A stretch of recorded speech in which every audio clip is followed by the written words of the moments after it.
Hello ladies and gentlemen, welcome back to my channel. My name is MCMZ Crypto and I'll be your host tonight.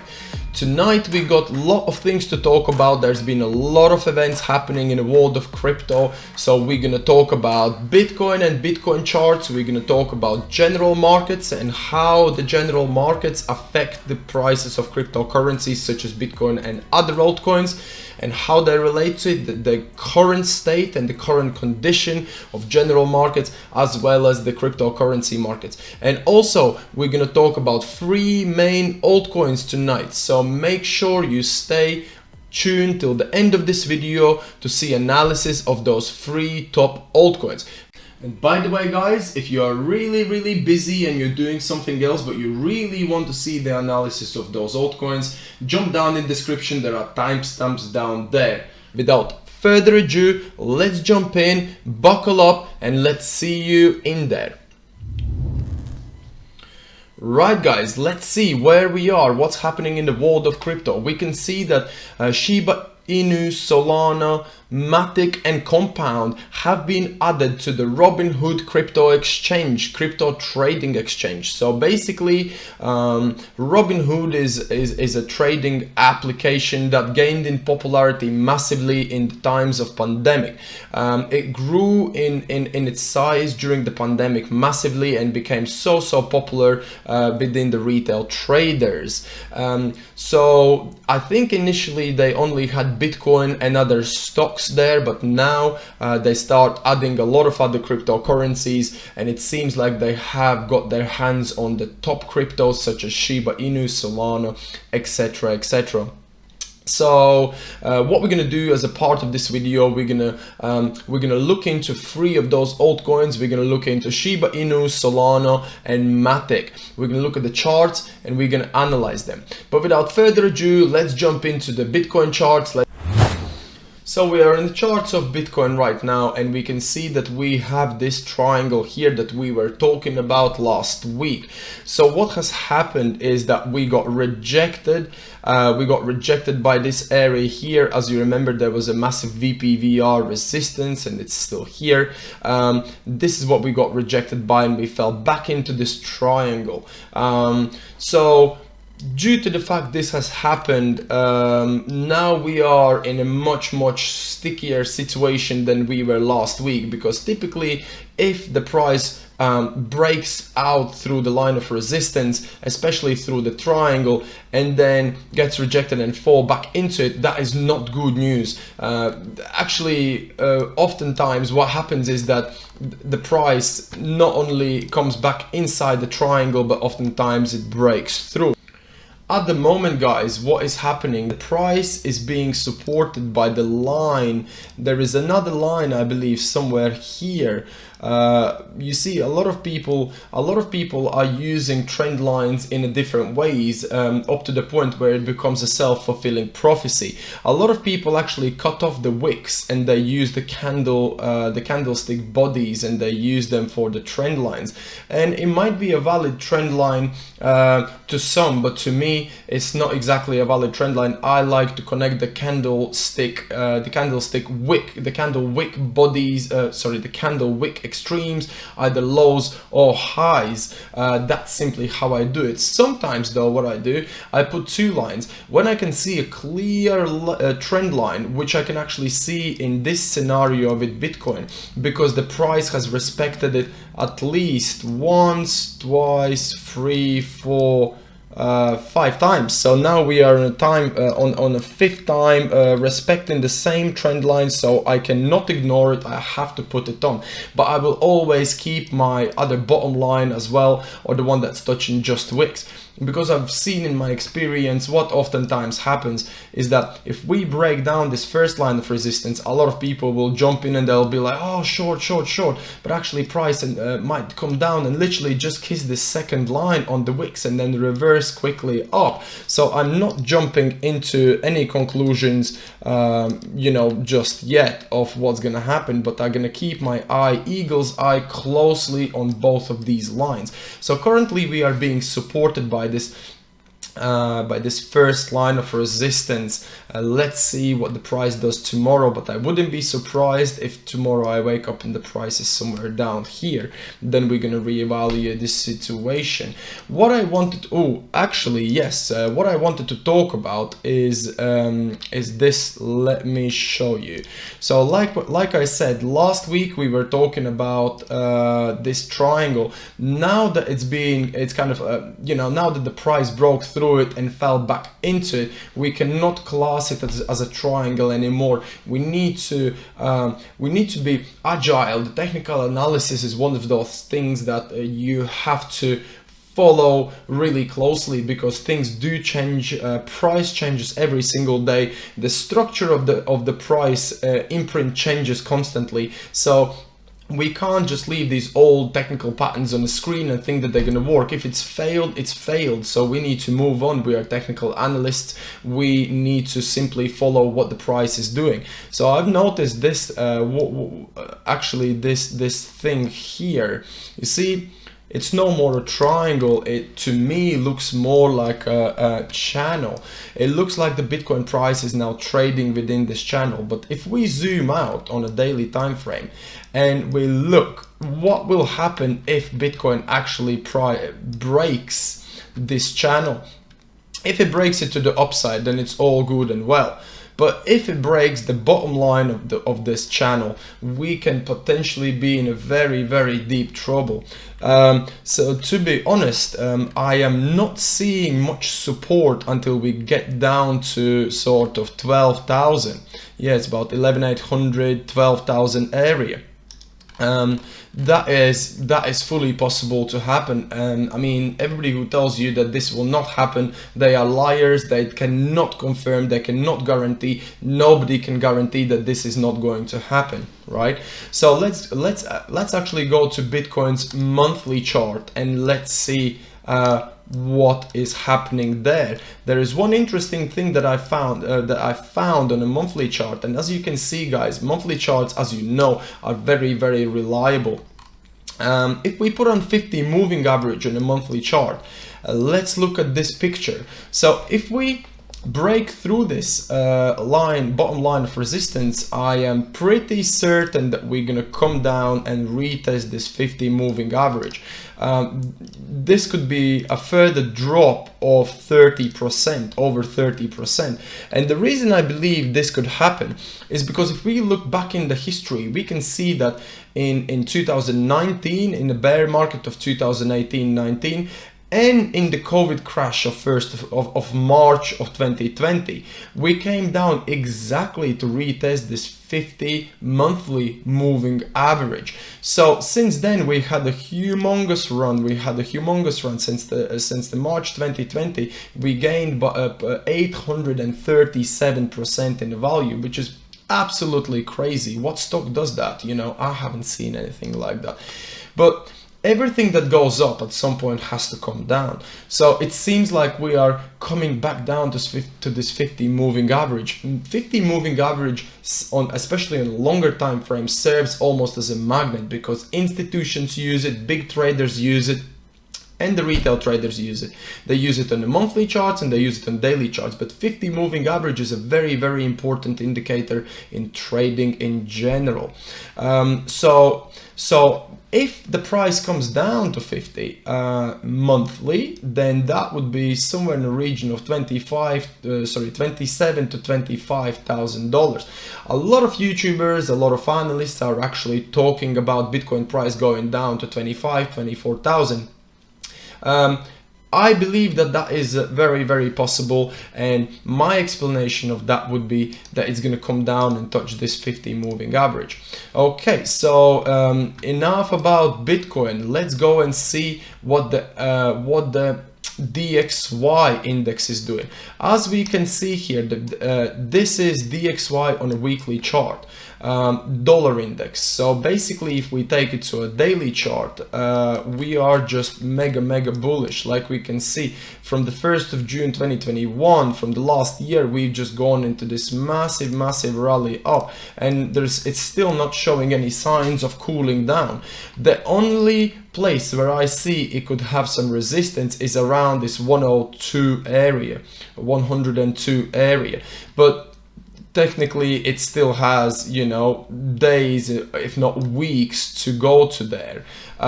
So whilst the dollar index remains strong, typically the general markets, the conventional markets and the crypto markets are bearish. If we take these last couple of weeks price action and look at it here, look, this area here, whilst the dollar index was bullish, Bitcoin has actually been very bearish, as you can see here.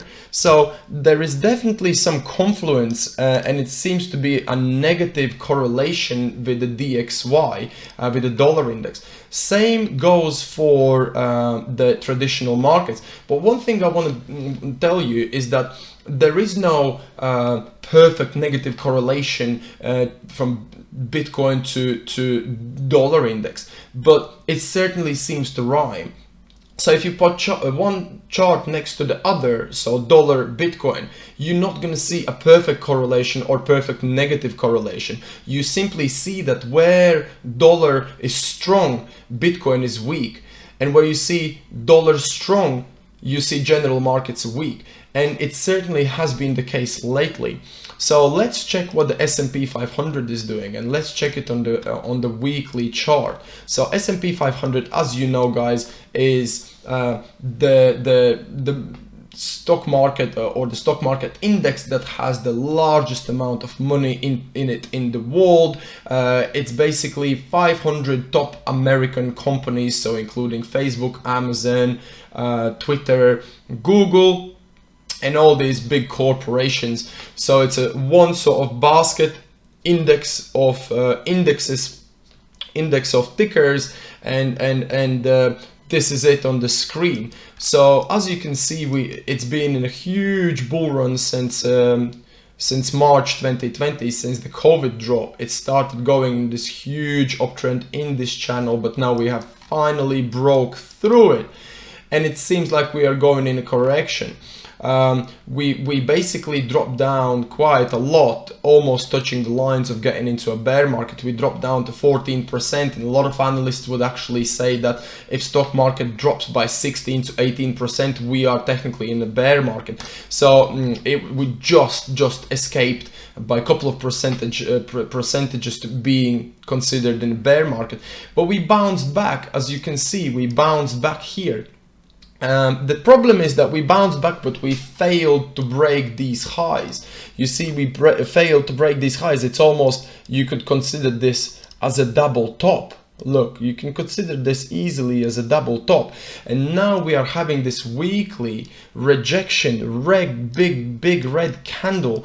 And then we got a gap down, and this is this week. Don't forget, this is a weekly chart. So it's not looking pretty. And what we do know, guys, we know that when the general markets are bearish, Bitcoin is bearish. So I cannot see any good signs right now in the general markets. Let's see the Nasdaq Composite Index. Same thing on a weekly chart. We got a massive bearish engulfing candle. Then we got a gap, and you know, the red candle continues to form itself. What about the German DAX? Same thing. We broke down this 50 moving average on a weekly chart on the German DAX. Had a literally dead cat bounce. We can see it's a dead cat bounce with a massive wick of rejection on 38.2 fib, and now we got engulfing red candle. So this is a very strong indication that we're going to come down to this area here to at least retest this VPVR point down here. So whilst we have general markets bearish, we simply cannot expect bullish action on Bitcoin. It's very rare that it happens. Maybe it happens very rarely, but If we look at the weekly chart on the Bitcoin, we are seeing similar signs. As you can see here, this big last week, big rejection, red candle, and now we got another red weekly candle. And if we break this line here, we can expect much lower action on Bitcoin. But enough about Bitcoin. Let's see the altcoins. So guys, we are now in the altcoin charts. We are in the charts of Solana daily chart here. So let's see and let's analyze what has happened. So basically, as we know, we broke through this downtrending line of resistance here. We broke through it on 20th of March, so less than a month ago, and we had a huge rally up. Since breaking it, we rallied up about 62%. So everybody who bought Solana and actually sold it at this resistance point should be a very happy customer. Let's see where and why we got rejected. So first of all, we got rejected because there is this cluster of the price that we actually run into and got rejected. The reason that we didn't get rejected by these candle wicks is because the price doesn't get rejected by the last candle wicks, you know. Price actually goes in the area. Some people just simply draw a line like this, you know, on the bottom of the candle wick, and they expect the price to come up and get rejected, or they put it at the candlestick body bottoms and they think the price is going to run into it. I don't think that's the case. I think it's an area. So if we delete this box here and put it on again, so we will see that I can see here there is the price reverse, so it's a structure, right? Price reversed here, there's a structure. So if we can link this together, right, and kind of make it a little bit better, usually I will make it that it kind of, the bottom of it touches the latest candle wick extreme bottom, and try to put it up as high as some other candlestick bottoms, but it needs to be, or candlestick tops, but it needs to be in an area where there's been a lot of reversals of the price, where the money has been exchanging hands, where the structure of the price has been changing directions. So if you can find areas like that in the chart, it's a good place to put the area for support or resistance. So we can see that price perfectly came back in there, and in this red area got stuck like in a swamp, like basically fly comes and gets slowly stuck into the jam, okay, or honey. That's what happens to the price, because up to that point the price was running very smoothly, because there was nothing for it really to get rejected by. But as soon as the price this time run into this area of previous resistance, previous support, it just simply stuck like a honey, like a fly in the honey, okay. And we got rejected by this area, but also it was a very strong VPVR resistance. Where is it? Yeah, we can see it here. So we can see it here that there was a VPVR resistance. So now we are coming back down to this area. We've got another place for support here, another area in the chart, but I don't have much confidence that it actually gonna work. I think it will probably break through this area and break to the downside. We can put on some Fibonacci's and have a look on this recent price action where we actually are. In my opinion, we are on the very last point of support. We are on a 38.2 to still confirm a bullish trend. So if we manage somehow to start moving back up, then maybe we can come back to retest these highs of $136. But if we wake up tomorrow and the price has broken down, we can expect the price come down to about $79. So yeah, we are not in a easy place for altcoins or the Bitcoin right now. In general, you need to understand that if Bitcoin is bearish, altcoins are more than likely to be bearish as well. It's unlikely the altcoins are going to run. We can quickly check what's the total altcoin market cap is doing. So the total, yeah, so same again, we broke through this channel, we got up to the point of VPVR resistance, and we are coming down. At the moment we are in a 50 fib. If we keep breaking down, this is a total altcoin market cap. we're going to be going down much lower to these levels of $780 billion valuation. That is very possible, or we could be getting a reversal around this point and actually keep going further up, but that is to be confirmed. We cannot say that that's going to happen right now. We need to act accordingly. We cannot guess where the price is going to go or how it's going to get there. We can only know what we're going to do when the price actually gets there. So all right, let's jump into our next altcoin and let's analyze. So the next altcoin is going to be Matic. So Matic is in a very interesting point right now because Matic is in a downsloping triangle. These triangles, typically what they do, they basically the bottom line of it, the straight line of the triangle, is usually where the pressure is being built towards. It's coiling down towards that bottom. So the bottom is weak. The more times price comes to retest this bottom, the more likely that at one point closer to this apex here, the price is actually going to break it and go down. We could even break it tomorrow or sometime this week. Let's see what's gonna happen. We don't know exactly when, but at some point these lines soon will be broken. We can't exclude the idea that it will break it towards the upside. It's also possible, and if it does, we're gonna certainly be traveling up to this point to $1.80 and to around $2 area. How did I get these levels? Well, first of all, they are previous highs that we haven't broken to be even talking that we are bullish, but also these are Fibonacci levels. Let me show you. So you see this one here, the first area of resistance is 61.8, the other one is 50 Fibonacci level. Usually 61.8 and 50, they serve as a very strong resistance, and I believe if the price manages to break through this here and starts traveling up, it'll come up to 180 or $2. So that is from the point of breakout either 26 or 38%. So if the price starts breaking out on the upper side, I will be sure to report on that, and I'll be sure to enter trade. So the trade will look something like this.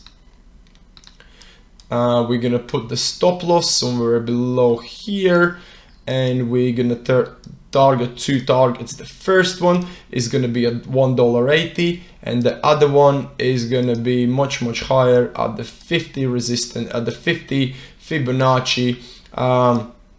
And that's going to be a 37% trade. So, but we can't be talking about these trades just yet before the price has done what we are waiting for it to do. So, but the bearish scenario, if we break down, will certainly come to retest this $1.20 area, and then if the price doesn't hold and actually falls through it, we are expected to fall down to much lower areas such as 50 cent area, and maybe even to 13 cent area. Nobody wants this to happen. I don't want that to happen, but this triangle is a crucial point, and we're gonna see what the price is gonna do. If it goes up, we know where the resistance is, we know where to trade it up to, or if the price is breaking down, well, we can find where to short it. We can short, and we can short Matic and make large money, a lot of money on the way down as well. All right, so next and the last coin tonight is Shiba Inu. Let's check what the Shiba is doing.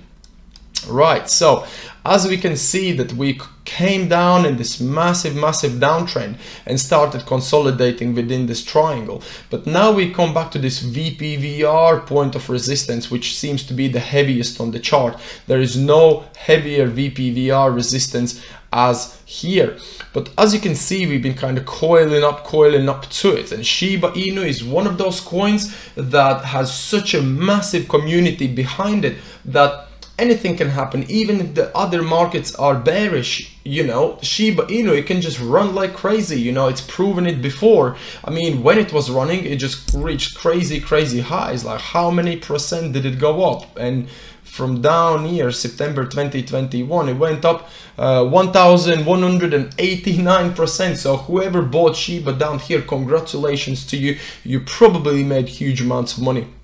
But if you held it, you held it all the way down, and you are still at this point, then you are probably, you know, you don't have that much money. But I hope you sold it up there. I hope you sold it up there. But anyway, so as we know, Shiba Inu was added to Robinhood today, so it has quite a massive daily candle. Let's see how many percent is this. 24%. That's huge in one day. This is what I'm saying. Shiba Inu, it's one of those coins that can run like crazy when it starts running, okay? And it's seemingly breaking through this downsloping line of resistance. Well, this triangle, let's drop it down to 4-hourly chart, and we can actually see that we are potentially breaking through. But as we can see here, the candlestick wicks kind of, we got some previous signatures of it trying to break out, but not really being able to break through and then falling back in. Even before recording this video earlier today, I saw this wick, I saw the price actually being outside, but then when I started filming, the price was already below. So it does seem like we have a lot of pressure in Shiba Inu, and we can see this massive 4-hourly volume candle. So that could be an indication of the price breaking through, because there's so much money going in now. And if we can sustain this break on smaller time frames, if we can see it come back and test it, retest it, and then break these highs, then we can be sure that we can probably make some good positions into Shiba Inu. But right now I would need to see at least confirmation on a 4-hourly time frame or on daily. Okay guys, so as we are coming close to an end of this video, I just wanted to quickly recap of what we've spoken about today. So we looked at Bitcoin charts, we looked at market correlation and how the traditional markets correlate with cryptocurrencies. We've looked at DXY index. We also looked at 3 major altcoins. So guys, if you enjoy content like this, make sure that you like, you subscribe, and you comment underneath my videos. Also, if you still have not seen my most popular video of how to become a millionaire working 9-to-5 job, make sure that you click on the video that pops up in the left corner of your screen right now, because the second part of that video is going to be released sometime this week. So to make sure that you are notified of that, make sure you click on the bell notification icon when you are subscribing. So on that note, I'm gonna leave you for tonight guys, and I'm gonna see you at the next video. Bye.